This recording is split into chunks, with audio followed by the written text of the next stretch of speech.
écoutez l'essentiel de l'actualité, c'est sur Sen TV. Nous sommes avec Abdoulaye Mbow. Bonsoir Abdoulaye. Bonsoir à toi Aïcha et bonsoir à tous les téléspectateurs de la Sen TV. Je te laisse le soin de dire bonsoir aux chauffeurs. Moi je dis bonsoir aux bons chauffeurs, ceux-là qui savent pourquoi ils conduisent sur les routes du Sénégal. Et même par rapport à ça, nous sommes avec Pape Mamadou Ndiaye, secrétaire général du syndicat des acteurs routiers national et transnational. Bonsoir à vous, monsieur Ndiaye. Bonjour madame, ça va bien? Bon, je vous présenter Pape Mamadou Ndiaye, secrétaire général du syndicat des acteurs transport national et transnational. Bon, soyez merci, avec mon grand frère. Merci à vous. Alors, nous sommes également avec Gora Khouma, secrétaire général de l'Union des routiers du Sénégal. Bonsoir à vous, monsieur Khouma. Bonsoir madame, bonsoir Mbaye. Mbow, c'est lui qui commence à attaquer en me disant qu'il salue les chauffeurs et non les chauffeurs. Je dis bonsoir aussi au camarade Pape Mamadou Ndiaye, un collègue, un frère à moi. Je salue aussi le permis de conduire et la carte grise. Je salue tous les regardants de Sen TV. Alors, le permis de conduire et la carte grise, on va y revenir. Alors, en ce moment, Abdoulaye, mieux vaut éviter de parler du règlement 14 de l'UEMOA devant un transporteur. Mais nous allons en parler ce soir pour comprendre un peu les contours de ce règlement. Parce que, quoi qu'on dise, cela a créé de nombreux problèmes depuis un certain temps du côté des transporteurs. Donc, même menace d'aller en grève, notamment le SYNACOR et l'URS le 9 février. Mais nous allons essayer de voir un peu exactement, monsieur Ndiaye, c'est quoi le règlement 14 de l'UEMOA? Ok, madame, règlement 14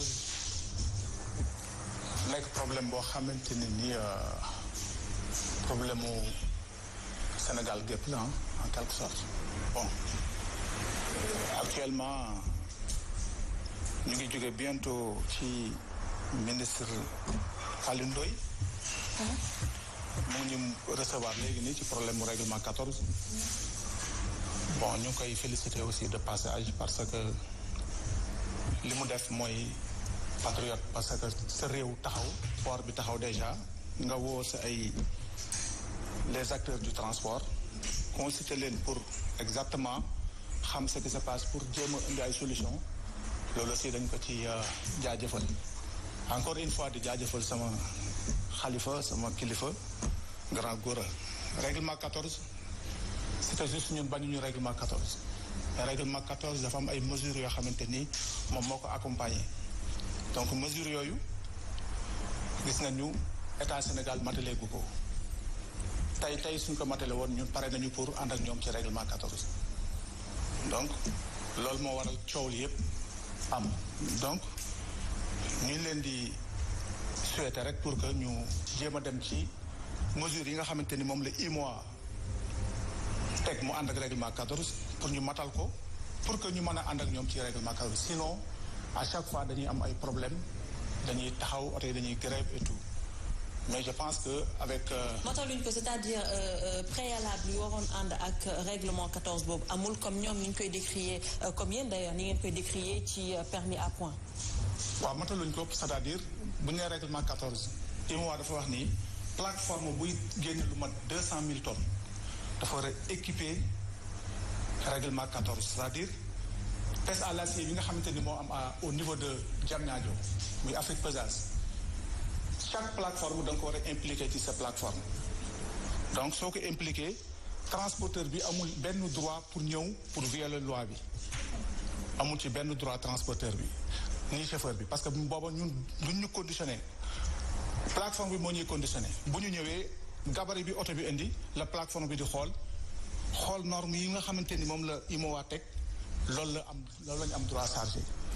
Donc plateforme boobu mataluñ ko ñun bëgg ñoo imposer règlement 14 dafay xaw a métti ñun bu baax duñu liggéey. En même temps règlement 14 aussi dafa ànd ak li ñuy wax mesure d'accompagnement ci wàllu prix de transport bi tu sais transport dañ ko libéraliser. Donc transport tey ku mu neex nu la neex ngay chargé tey su ma bëggee yëpp 100 francs sama camarade ñëw ni moom boobu koo jox 50 francs mu dem. Donc c'est am nañu droit ñun aussi ñu consulter wu pour jéem a régler transport bi suñu biir mais état aussi souvent dafay war a accompagner acteurs yi nga xamante nii ñoom ñooy acteurs du transport. donc tey rek jëlee fa ay solutions yoo xamante ne xëy na bu continuer de pas à pas ñuy wàññi di avancer di dindi di avancer dinañ trouver solution parce que port bi déjà amagul nañu solution boo xamante nii ñu ngi ko jëlee ci ministre Ndoye ministre bi yore pêche bi donc jàpp nañ ni d'ici lundi ñun aussi dañuy consulter wu pour xool exactement fan lañ jëm ak ñoom soit que dañuy appliquer règlement 14 pour toujours wala ñu arrêté ko ba nga xam te mesures yi d'accompagnement yi mat na. ñu toog ko ànd ak ñoom. D'accord. alors Gora Khouma ba fait avant sax may wéyal tey spécialement mbokku téléspectateurs yi yéen a ko constaté dañuy waxtaanee tey li nga xam ne moo di l'essentiel si wolof gi parce que dañuy waxtaanee secteur u transport te ku ne secteur u transport xam ne la fay yëngatu si doomu aadama bari nañu bariwaay joo xam ne te ñu si bari dama amaana loolu dong mooy seen liggéey te ñu si bari boog li nga xam ne mooy liggéey bi si kocc lañ ko gën a xamee si kocc lañ ko gën a miine si kocc la ñuy gën a doxalee moo tax itam dañuy defee émission bi si wolof alors Gora Khouma tey jii dégg nga sa waa ji li mu wax est-ce que jàpp nga ni application règlement 14 UEMOA boobu noonu war na nekk problème te ñu war a jàpp ni directive la boo xam ne directive communautaire la. waaw xam nga soxna si laaj na question boobu léegi nga ñëwaat ci lan mooy règlement 14 règlement 14 la benn système la bu UEMOA créé wax na da koy teg pour sauver ay tali pays membre UEMOA yëpp dox ko wax ko Sénégal bokk ci ñiy ratifié bëgg-bëgg boobu waaye dañoo gis ne UEMOA du Sénégal kese mboolooy pays ñoo dajaloo na nangam li lañ bëgg mais amul benn réew actuellement nii mu appliqué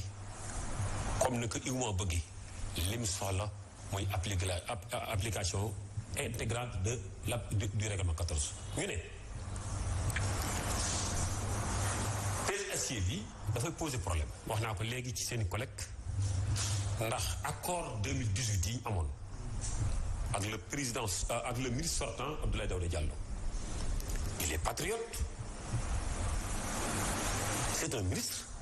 il sait très bien ce qu'il fait mais terewul xam na logique bi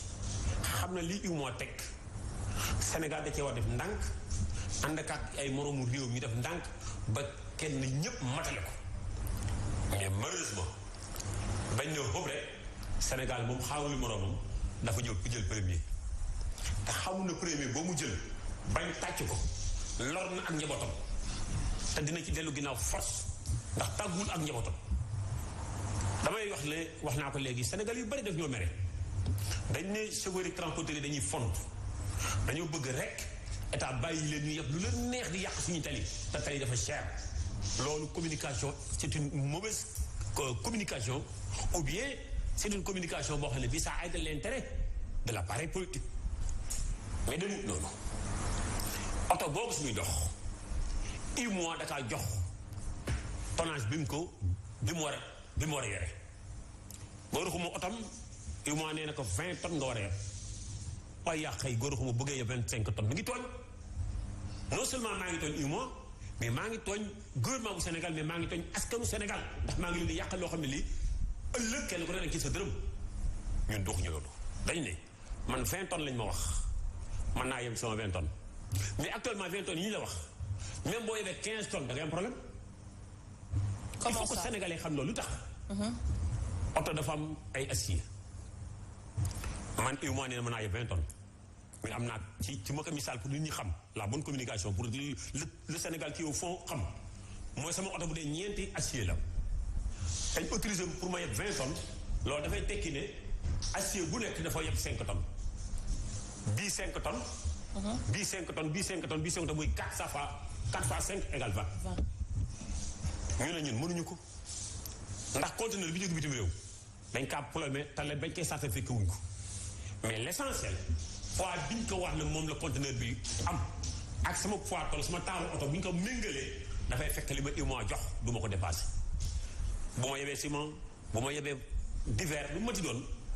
waruma dépassé poids bi ma UEMOA may il faut que Sénégalais xam ne ñun d'accord nañ ne képp kon dépassé leen UEMOA may dañ ko rey waxuma ak sanctionné de nañ dagg baat bi sànni loolu mu ko dee pour ñu xam ne ñun jóguñu pour yàq oto mais ni ñu koy sarxee lañ wax ne foofu la ñu am problème ak ñoom léegi yow da ngay nekk Touba baa nga nekk Rosso commandé ma man sama oto am na droit yëpp 20 tonnes nga commandé wu ma yëpp 5 tonnes ceeb 3 tonnes ciment ceci cela l'essentiel ma dinaa cher sama oto ba du ma dépassé liñ ma may mais bu ma yéegee ci machine bi dañ am acier bi gauche ëllëg ko mu yëpp 5 dafa yëpp 7 bu droite ba ëllëg ko mu yëpp 5 dafa yëpp 3 ginnaaw nga dafa waroon na yëpp 5 dafa yëpp 2 loolu benn bu nekk dañ lay sanctionné te man kat 20 tonnes lañ ma fay ndax moom laa yëpp waaye léegi ñun mënuñu loolu répartition boobu lañ mënuñu ko beneen bi te continuer bi nga xam ne dañ kaa problème ci àll ba nga amuñu droit laal ko lu tàng bu eggul ci borom bu fekkee dafa jógee bitim réew ñëw port Dakar war a dem fu ma doon ci Sénégal ba bitim réew amul nit amul droit laal ko ubbi ko tàng eggul destination waaw bu dee conteneur boo xam ne ay moteur nekk ci kanam ay éponge nekk ci ginnaaw ay appareil télévision nekk ci ginnaaw yii ba l'essentiel tonnage bi ñu ko jox paase wu ñu nekk sama camion man ma ñëw ñu ne ma aussi tànk bi même ñun ñi taxaw nii bu ñu peese woon kenn ku ne sa tànkam di joor jombu tolloowul ak sa càmmoñ ñun nag il faut que Sénégal xam ne ñun loolu lañ wax ne mënuñu ko UEMOA daal nee nañ am nga doy nangam nañ koy yem muy brut bi boo ko boolee sa taar oto lam la jox moom la te xoolal les pétroliers mais mënoo leen pétrolier ma leeral pétrolier citerne bi dañ kaa constitué ak ay normes ñu ne cuve bi dafa war a yëpp 50 litres ci exemple borom mënu cee def lu ëpp 50 litres ndax day tuuru mënu ko beneen cuve ba lépp mat nga sàtte li ñu la wax baa nga sàtte moins de 50 litres nga ñëw ñu la ba léegi tànk ba bu la joor bi moom tolluwu la bu càmmeñ bi de répartition chargement mooy suñ dox suñ diggante ñun ak ñoom beneen bi mooy le prix international ak le prix national ça pose problème ñun dañu ne prix national bu dee UEMOA ba réewum Sénégal du moo sax UEMOA réewum Sénégal ne ton boo ci ëppal di nga fay 20 000 bu tee bitim réew nga jëm ton boo ci ëppal di nga fay 60 000 man góor xuma ma yëpp jëm Bakel romb na frontière u Mali ñu ne ma foofu bu ëppalee 60 000 20 000 francs ngay fay mais man may jëm Mali ci dëkkab jàmbur ñu ne boo ëppalee di yàq talib Mali ba da ngay fay 60 000 mais bu dee sa réew mi moom mën ngay fay 20 000 loolu ça sonne mal. lu tax mais loolu dafa war a nekk mais góor nga baal ma foofu dafa war a nekk yoon parce que itam la xew sa biir dëkk loi yu régir sa biir dëkk bokkul ak dëkku jàmbur boo demee dëkku jàmbur xamuloo ñaata la def si taleem pour tabax est-ce que njëg bi benn la déedéet dama ne chaque pays est souverain yàlla souveraineté dama ne man bu ma duggee ci réewum jàmbur ñu ne ma ton boo ëppal di nga fay 60 000 pour réew mooma mais ci biir réew yi moom loolu ba doon fay 60 000 naa fay 20 000 est-ce que kon Sénégal ay talib lay sauvegarder wér talib bitim réew mi lay sauvegarder dama ne ça sonne mal problème daal dañu jàpp ne problème arnaque kese la ñun dañoo bëgg a jubóo ak suñu gouvernement ndax dama koy wax chaque jour suñu gouvernement moo abali bët Afrique pesage bu ko dee jaar gauche fa lay jaar bu ko dee jaar droite bu jaar. mais justement Gora Khouma alors concrètement lan ngeen di xaar ci état du Sénégal mu def ko parce que ci seen communication toujours da ngeen di wax ne que peut-être li waroon accompagner règlement 14 de l'UEMOA boobu motalewul en plus de ça ngeen ne que pays de l'UEMOA yi Sénégal amaana Sénégal ak Mali ñoo ko appliqué alors. non appliqué wut Mali appliqué wut. Sénégal appliqué na ko. dama ne Sénégal mooy premier dafa départ rek moom. d'accord léegi lan ngeen di xaar alors concrètement ci état du Sénégal. waaw kay moom lu ñu am na lu mu ci wax léegi sànq ci wàllu plateforme yi maam sax gis-gis bu ma wuteeg ñoom mais ci seen logique lañ nekk ndax dama bokk ci mesure d'accompagnement yi man nag ma ne man boo sawee sax kenn du tudd problème plateforme ndax pour man ay caaxaan la gis nga problème coow bi xam lu port bi xam lu indi coow li plateforme ba daaw ñu appliqué mesure bi mais bi leen gouvernement bu Sénégal dañ koy appliqué ba ñu ko appliqué la coow li ñëw te nag otaa ngi këriñ nag te këriñ yëpp jógewul ci plateforme port la avec les cimenteries bëgguma tudd di leen mel ni publicité cimenterie yi ak port bii ñoo fi am plateforme waaw man mi dem Sandaga yebbi boisson fan laay peese man mi dem yeb këriñ ci àll ba man mi yeb gerte ci àll ba man mi yeb pataas ci àll ba foofu ma koy déparé amul plateforme moo tax ñu ne bu doon Sénégal yëpp fu waay di yebee da ngay départ ci plateforme à la rigueur mais bu fukki oto yebee ci plateforme fukkaa nga yebee foo xam ne du plateforme te ñoo tolloo li ñuy xaar ci suñu gouvernement mu xool liñ man ñun te lu ko yàqal dara bu mu ci utu tur bu mu ci ut maay premier ndax kenn ku ne xam ne UEMOA du benn réew ak ñaari réew yoo xam ne yu bokkuñu UEMOA mais ay dënkaloo àndandoog ñun waaw lan la Sénégal di daw bu dee tali bu yàqu rek la ñuy wax port kii ngay déparé ba jam ñaajo fu waaye man jëm ci Sénégal di nga fa jaar nga jaar Yarax ba jam ñaajo gisuñu fenn fu tali bu yàqu te oto yëpp lay dem nga ñëw ba jam ñaajo nag ñu tasaaroo fii jaar nii fii jaar nii fii jaar nii foofu di yàqu nag ñu ne oto yi la mais oto yi kay fii la war a commencé port la war a commencé di yàq kay xanaa ba ñëw jam ñaajo sax ñu séparé wu kon plateforme yi ci lañ bokk mais man du ma teg sama mbir rek ci plateforme bu baaxee rek man d'accord na man du ma ci d'accord ba ilay mi ndax man yebewuma ci plateforme yow Mamadou Ndiaye nga yebe ci plateforme exemple laa joxe Mamadou Ndiaye ci plateforme la yebe man yebewuma ci plateforme kon man ak moom duñ mën a bokk ay wax Sénégal tali yi suñu xaalis lañ ciy def li ñu war a jëkk a def muy revoir la qualité des routes te ñu bari dañ ko ignorer kaay mu kaayaat dafay bari lu mu yàq un marché sort ñu war a def distance de 50 kilomètres exemple ñu def ci war ci def 100 milliards démarcheurs yi ñëw ñu ba yow bi nga xam ne tey jii yow yaay fabricant bi ça te revient à 30 milliards tali woo ko defee day ñuul mais balaa 2 ans mu yàqu ñu ne moom lu njaay ko yàq ak i camion madame nga ne lu état bi xam si ñun li ñu ko wax ne ko UEMOA dafa teg ay fam parce que pour nga xam ne Sénégal bi li muy nekk tegu ci yoon saa bu ñu indee pièce acier ñu geraw ñu arrière indi PTAC kon war nañ na xam ne réew yi ci des PTAC lañ def moo tax coow lii amul bi coow bi am Sénégal amul ci benn réew Sénégal donc ngay dégg ñaari fan ñett nga dégg camionneur yi geraw nañu te doo dégg feneen wax ko boo Mali doo dégg ñu geraw ci problème pièce acier doo ko dégg Togo doo ko génne dégg Côte d'Ivoire ndax kat damay wax ci ama qualité de vice-président de la CESCRAO la confédération des conducteurs routiers de l'Afrique de l'Est je suis le vice-président kon xam naa sous région bu baax coow amul pièce acier loolu Sénégal soit xaalis la ñu bëgg soit dañoo bëgg titre maanaam jàmbaar dëgg mais jàmbaar googu daf ñuy rey boo demee Dubaï la nga xam muy dippi yoon ñu gën kaa xam ci Dubaï port rek pour ci ñu bari di ko wax sax boo nee Dubaï yem foofu ñu bari yaakaar ne marchandise bu jóge Dubaï la mais Dubaï dippi moom la ñu bari di wax Dubaï dama ne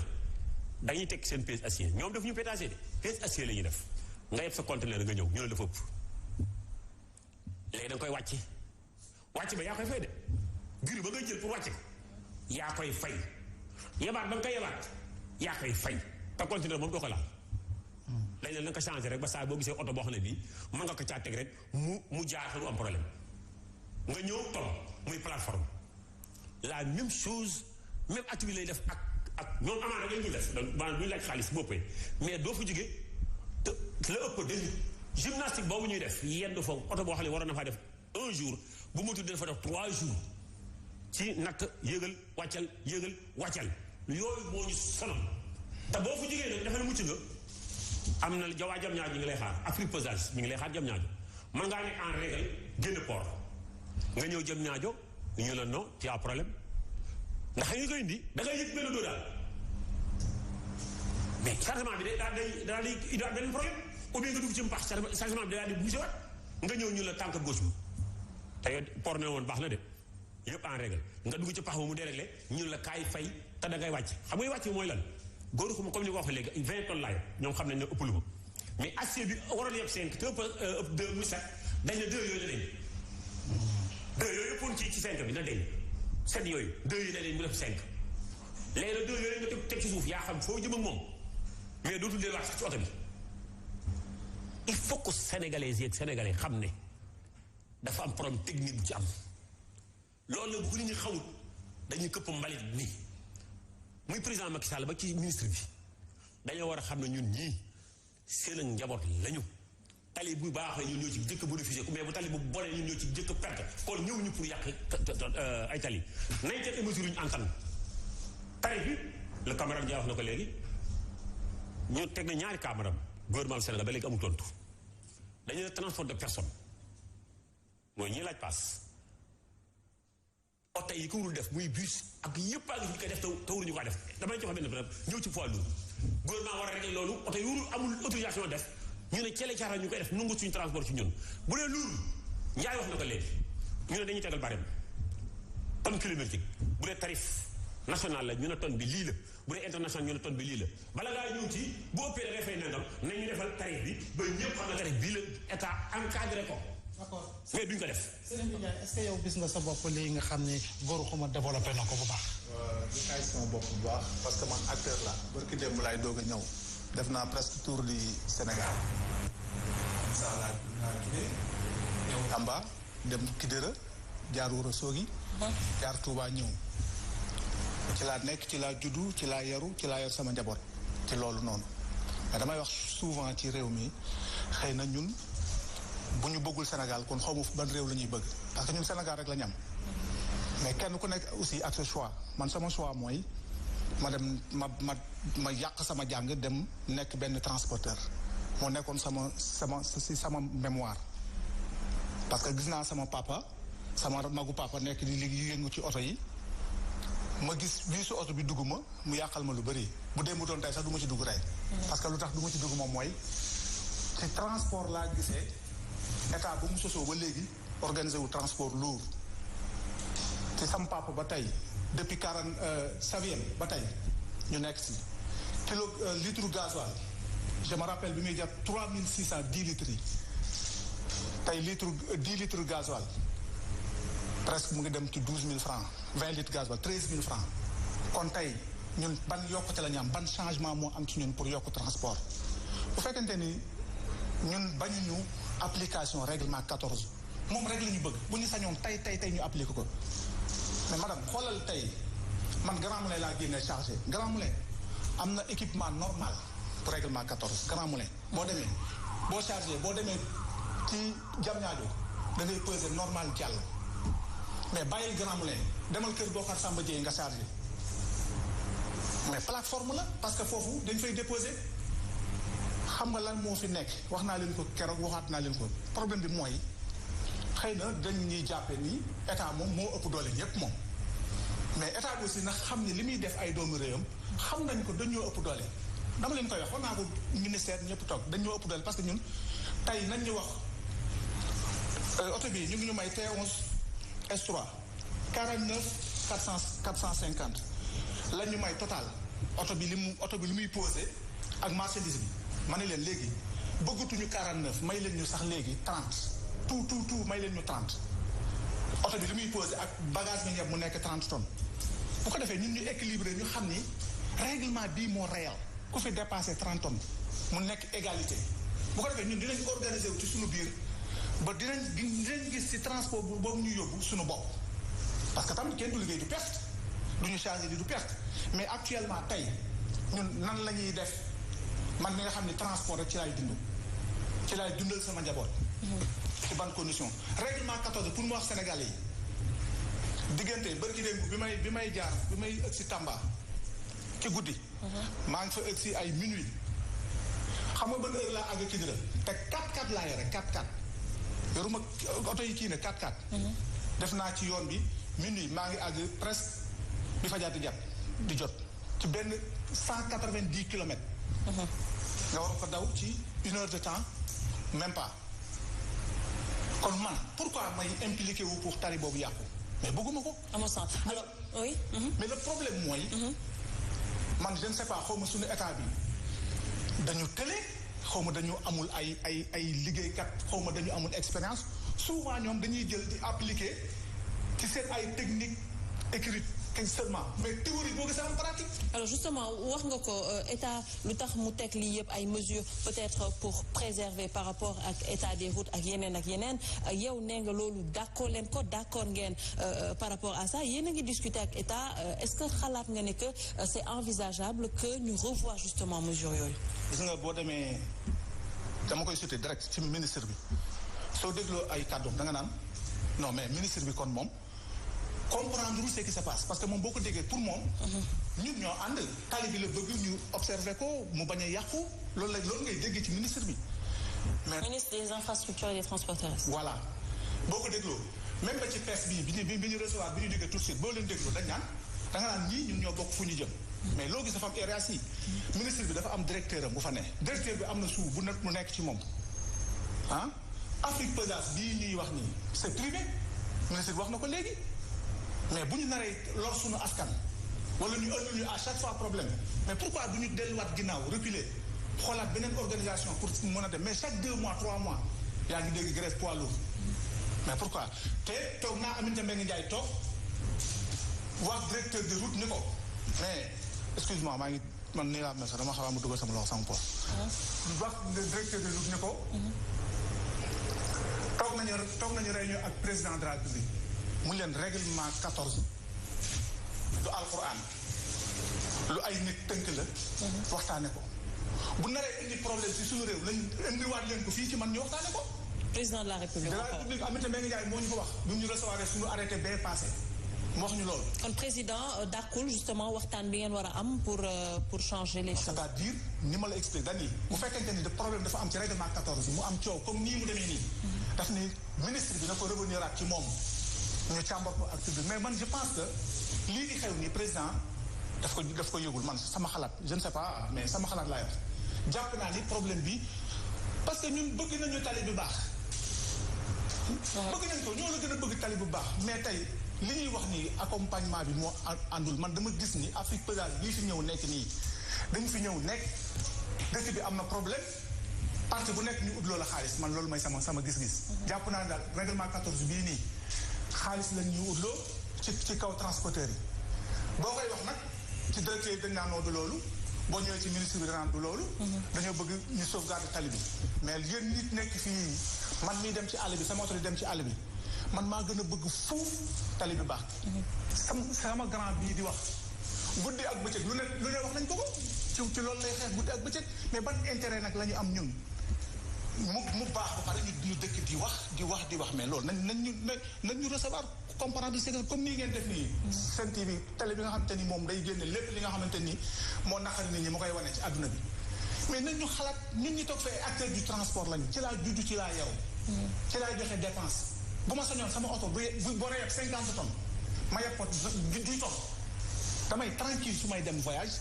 damay tranquille sama oto day tranquille oto yi ngay dégg ay venant de France comme ça oto yi dañuy daw Europe ba seen durée jeex ñu teg ko foofu ñu indi ko fi ñun nekk ay oto yu bees parce que duñu yàpp poids. poids moo amul njëriñ ci ñun amul njëriñ ci transporteur bi amul njëriñ ci route bi le problème aneka mooy nañu état accompagner ñu liggéey benn yoon pour dem mais chaque 2 mois. yaa ngi ci grève port chaque 2 mois soo ko semee d'ici quelques jours di nga déggaat fii beneen arrêté boo xam ni ñëpp lay concerné. lan moo ko waral tracasserie de route. te IMOA dafa wax ni xëy na mu changé mais man bi ñu mujjee dem réunion. Dakar aux frontières ñetti poste de contrôle moo faral ñett. maanaam génneel fii nga tàmbalee Dakar jam ñaajo di nga compter 40 wala 50.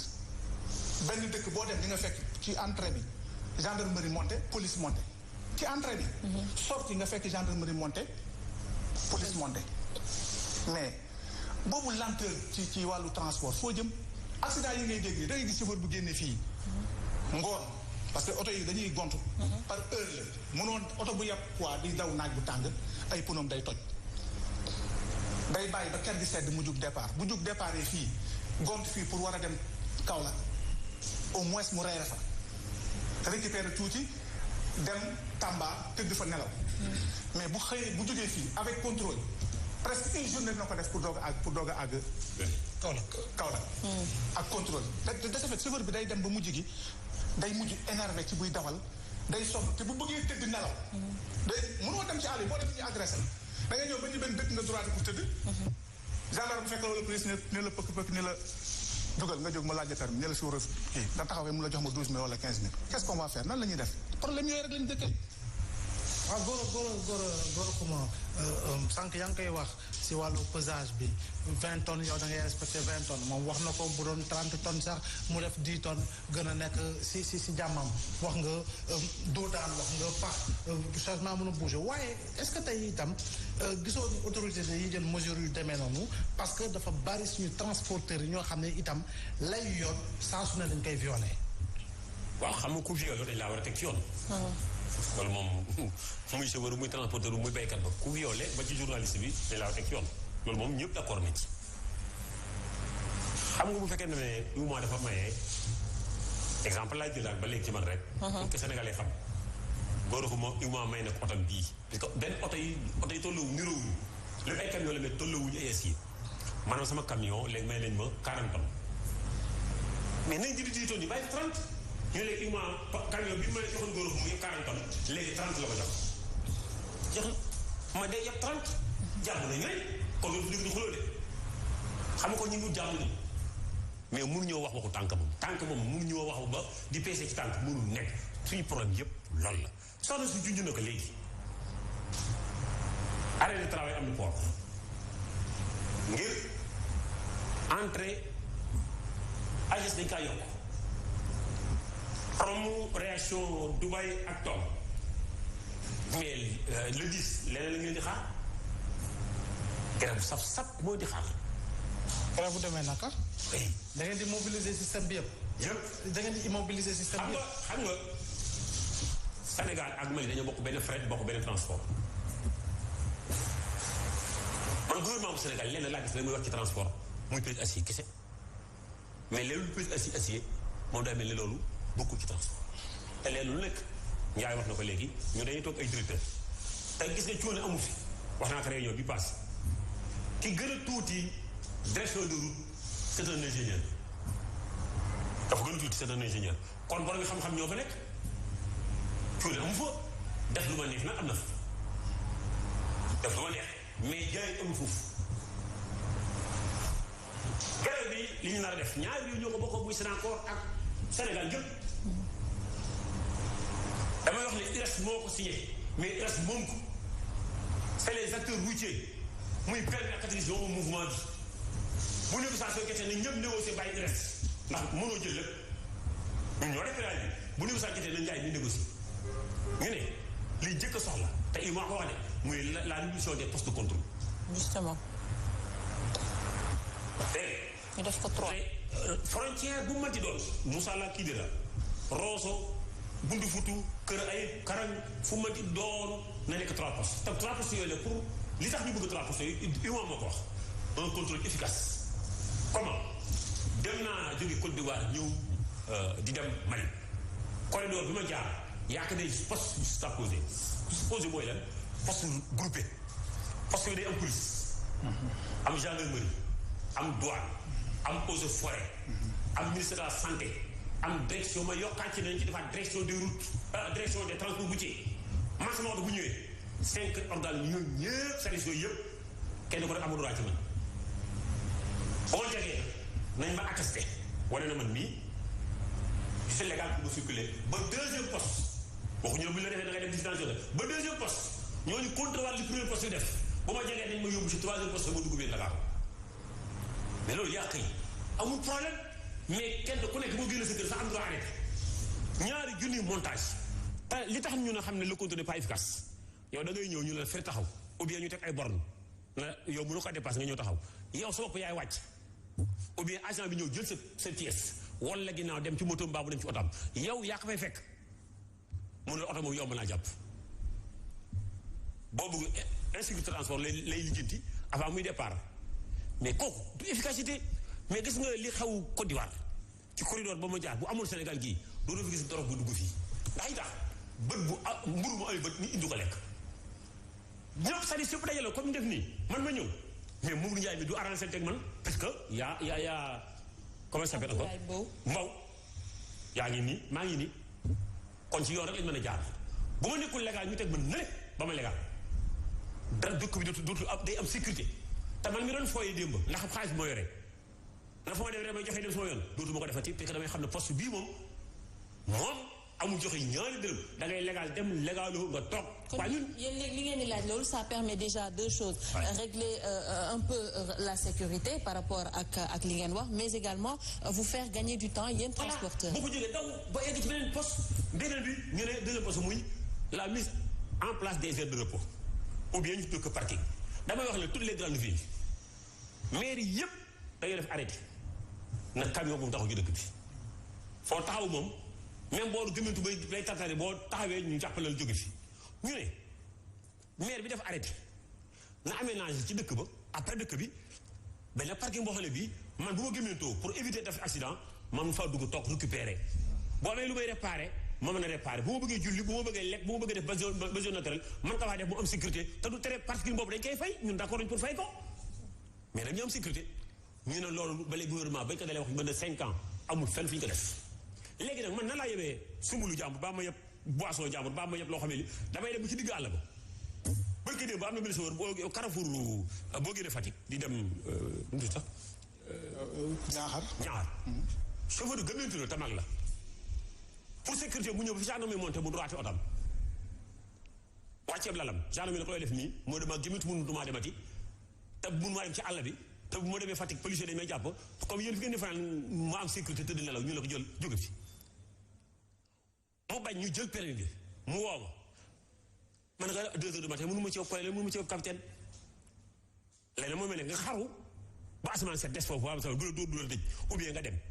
gendarme bi la ko mën naa la jox say pièces mais da ngay avancé waat ba maanaam fu may fu camion yi mën a fu ñu leen mën a arrêté waaw bu soree est-ce que dina am sécurité xam nga Sénégal il faut que ñu xam suñu langage ñu dañoo bëgg sécurité dëkk bu nekk war nga am aménager aire de repos dootu fi déggati accident dootu ko fi déggati ndax nit ñi dañuy noppalu waaw beneen bi ñu ne comme ni ko Ndiaye waxee léegi ñun bëgguñu permis à point toppandoo ak masse référence bi France la ñu ne ak a neexoon tey Sénégal mel ni France lépp lu France def rek dañ ko d'accord mais waa jëlee France la mel climat bokku ñoo ñun comportement civisme bokku ñoo ñun transporteur bokku ñoo ñun chauffeur bokku ñoo ñun dara bokku ñoo ñun amul benn jur buy taxaw tali amul scooter buy def loolu neex amul saret buy taxaw ci kaw tali ba pare ñu bàyyi fa loolu lépp nag la am France yëpp am ñu bàyyi ko fa pour faire plaisir à la population ñoo dañuy indi permis à point c'est incorrect c'est injuste duñ ko nangu beneen bi ñu ne carte de reçu ku tooñ buur koo war a fay du buur ñu ne képp koo xam ne kii da ngaa war a monter ci tali bi yóbbaale sa carte de reçu boo ma bu defee infraction boo ko mënee baal nga baal ko boo ko mënul baal nga xool tarif bi mais kii monter moom mooy xool dicté da ngaa war a fay 3000 da ngaa war a fay 6000 da ngaa war a fay 12000 da ngaa war a fay 30000 te pourtant y a un décret fixant le tarif chaque infraction équivalent ñu ngi man civil bu moo ko amee xam nga nag police am na ko gendarmerie am na ko ñu ne sama infraction bi 3000 la kaay nga dagg reçu man dagg reçu mais duñ ko def am nga reçu ñu ne amuñu ko dama lay attesté attestation pour 2 jours man ñu jàppe ma bari ñi baa fu ma neex lay tudd baa jam ñaajo baa mbuur ma war a dem kii dara baa ma war a dem Bakel pour 2 jours mënuma ko man conducteur man maay waññi ko ñëwaat ba ci yow proposer la dara xaar ma jox la yow laa jóg ma de man maa ne xaar ma jox la dara nga jox ma seen pièce pour ma dem waaw non c'est-à-dire waaw pour ma traquer xam nga loolu bu ma la ko joxee nga bàyyi ma dem maa la ko proposé mais sama pièce laa bëgg a yóbbu par contre nag tooñ buur fay buur bu dee infraction bi dafa dëppoo ak amende bu dee mise en fourrière la nga dem mise en fourrière bu dee amul lumière nga xam ne mënu daw guddi kooku mënul fay dërëm dañ koy immobiliser ba semaine set bi bëccëg mu daw ou bien nga réparé ko ci guddi gi ñun lépp ñu d'accord lañ ci mais loolu lépp amul police du yor reçu gendarmerie du yor reçu kenn ku nekk daal loolu madame loolu wax nañ ne carnet yi da war a ñëw ak best prix du carburant ñu ngi bëgg a dee def nañ ci mars ñu ngi ci saluer le camarade boobu Ndiaye keroog ba ñu def sitting ñëw na te bokkuñu organisation te oo ma ko aussi mais dafa dégg annonce bi xam ne loolu ci la bokk mu daw ñëw ñu ngi ko ciy saluer prix du carburant man maa ngi fi audio yoo xam ne yi président wax na ne mënul accepter gasoil bi jógee ak Sénégal di dem ba Mali gën a cher maa ngi ak moom ba léegi ba mu koy waxee ba léegi maa ngi ak moom bu ma neexoon ma tegal la ko léegi mais moo tax ñu ko owaat ka ne loolu moo wax nit ñi ñëwaat soxla nañ ku ñu wàññi carburant bi beneen bi application de la convention collective lu naa yitteel la wax naa tey ji ci point de presse bu hydrocarbures yi ñoom patronat bi dañu ne bañuñu ko mais dafa am loolu xoj moo waral syndicat bi ànd ak patronat bi pour la leen xoj muy règlement 14 bi ñu am ci jàmm waaye nag kuy liggéey ku lekk da ngaa bëgg a dem retraite am sa déclaration IPRES ak caisse de sécurité sociale loolu sax dina wàññi accident te loolu dina renforcer keesu IPRES ak caisse de sécurité sociale am nañ loolu benn pàcc taxi nekk Burkina te mun ñu ko am Sénégal gii te dañoo xeex rek am ko Burkina par le biais de ITF ba am ko kon war nañ ko am Sénégal gii maa ngi de passage di nuyu le camarade Mody Guiro suma responsable central loolu ak cessation abusive yi ñu def ci après sabu nga sabu idée bi moo di woon oto yi góoraxum ku mel ni góoraxum jël otom sànni ko ci tali bi dem yoonam pour ñu dissuader ko ñu ne da nga ut ay sabu comme agent mënu faa taxaw di xaar ba nga ñëw nañ la defal sabu ak heure bi ñu def sabu bi man bu ma defee 3 heures caala bi 4 heures def lu ma neex soo nga ñëw fekk fa daan boo xam ne bii maag sama mbokk sax duñu ko mën a fay ñu ne nag loolu amut léegi nga jël sa oto yow bàyyi tali bi dem 5 mètres ba 10 mètres tali bi nga gaare fa ñu fekk fa sabo la nga wax ñu ne non laaloo tali bi mais mairie bi acte 3 moo ne kenn ku nekk mairie bu nekk yaay toj xam noo toj sa bopp ñu ba am léegi da ngay dagg taxe annuelle ba taxe journalière boo ko fayee nag bu la neexee nga taxaw boo ko fayut dañ lay sabo mais idée sabo du woon loolu de mais bu bëggee ay taxe mën na ko am feneen mais idée sabo ba tax gouvernement indi woon ko mooy tali bi ku taxaw ci tali bi mu indi insécurité nañ la duma agent mënul taxaw di xaar góor mooy kañ lay ñëw sababu moo koy ndax mënoo ñëwee doo mën a taasu oto. loolu yëpp moo tax ngeen bëgg dem. léegi nag ñu ne. avec li ma wax nii. Maliens yi noonu la ñu amee problème seen bureau dëkk. teg seen plateforme ñu teg suñu plateforme ñu ne nag léegi nag gouvernement bi. ak le patronat difficulté comme ni nga jaay énuméré léegi difficulté yooyu yëpp bu ñu ko réglé wul nag permis moo am problème catégorie moo am problème ñaar ñoom bu bëgg tubéy ñooy ànd dem grève muy malien muy sénégalais yàlla bu ñu ko def mais nañu réglé suñu problème ndax. alkaati du laaj ban syndicat nga bokk. du laaj ban parti politique nga bokk du laaj ban tarixa nga bokk moo waral xeex bi mu ñëwee ñëpp d'accord nañ ne xeex bi dañ koy àndandoo xeex ko IRES moomu ko te ñun tamit moomuñu ko. d'accord ñaata fan mu grève ngeen fas yéene kii. ñoom dafa mel ni bokkuñu ci grève bi. non si parce que xam nga ñun li ñu intéressé mooy lépp luy doxal transport loo xamante ni transport moo da ciy gis bitam rek. te mu tegu ci yoon ñun dañ ci ànd xam nga ñun ay citoyen lañu ay patriotes lañu ci dëkk bi lañu teg am na loo xamante ni bu ko loi bi tegee ànd nañ ci ak ñoom pour def ko barki démb y a 3 mois CEDEAO la ñu àndal buntu furdu bi ñu koy ubbi CEDEAO dañu wax ni lenteur bi am ci voyageurs yi dañ ko bëgg a dindi poste yooyu nga wax noonu moom lañu tabax ay milliards lañ fa def buntu furdu frontière bu nekk dañ ko fay def boo ko fa defee police dafay nekk fépp acteur bépp fay nekk police douane eaux et forêts comme ni ko grand bi waxee ñëpp a fay nekk booy génn fii jam ñaajoo ñëpp lay contrôler nga génn nga dem ba Kaolack ñu defaat de beneen deuxième contrôle ak nga ci frontière yi parce que Kaolack mooy le milieu nga dem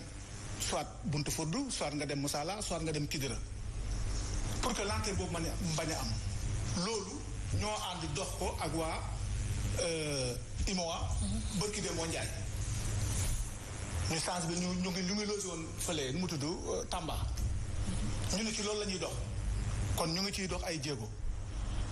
problème bi du problème mu grève rek pour bëgg a grève wala grève pour lan taxawal suñuy oto di perte suñu ay journée pour lan mais xam nga booy dem ba mënatoo dem da ngay taxaw c'est ça le problème tey nañ ñu def égalité nañ ñu wax ni ñu sanction yi yaa ngi wax fii léegi nii bu ngeen amee bu problème bi amee posé wu nañ ñu teg sanction man su ma defee problème man nañ ma teg sanction yoo xam ne su ma génnee en tant que chauffeur wala chauffeur ñu koy dégg kenn dootul am fi te def ko mais ki la yilif bu teguwul ci yoon ñi mu yilif mënuñoo tegu ci yoon le patron bi nga xamante ni dañ koy jox ciru patron daf lay bàyyee mbalit yooyu nga war a jël pour mën ci am dara mais suy xëccoon teg yow mbalit boobu nga war a mën a amee dara kooku dootoo ko respecté Sénégal bu fekkente ni dañu bëgg Sénégal li ñuy woote parce que man Sénégal damay gis ni dañuy woote loo xam ne ñun dunduñu ko bu dee tubaab yi li ñuy jéem a topp tubaab yi dañuy ñëw bu sanction bu am xaalis la ñuy jël moom boo jëlee seen xaalis jël nga seen bakkan mais tandis que ñun fii suñu problème lan la bu ñu waree fay Russie nañ taxaw fii ci Diamniadio ñu ni fay leen 40 000 pour ngeen dem pour tranquille mais ñu fay ko dem pour que ñu mën a tranquille tëdd nelaw tranquillement kii grand bi wax na ko léegi ministre bi nekkoon kii Abdoulaye Daouda Diallo daf ñu sensibiliser fii ñun ñu jóge fii dem ba Tamba man jour boobu defe naa ni dans 5 jours plateforme yi dañ ko ubbi tous les moyens qu'il faut ñu àndandoog ñoom di dem ci maire yi woo préfet ñu toog réglé ma ne non lii ginnaaw suba aire de repos yëpp dina ubbi ñun ñu balaa man 1 mois dañ ko ubbi fii may waxee ba tey ci gouvernement bu ko def te aire de repos yooyu lu am solo ci accident yi xew ci réew mi man acteur du transport la damaa yore oto damay dawal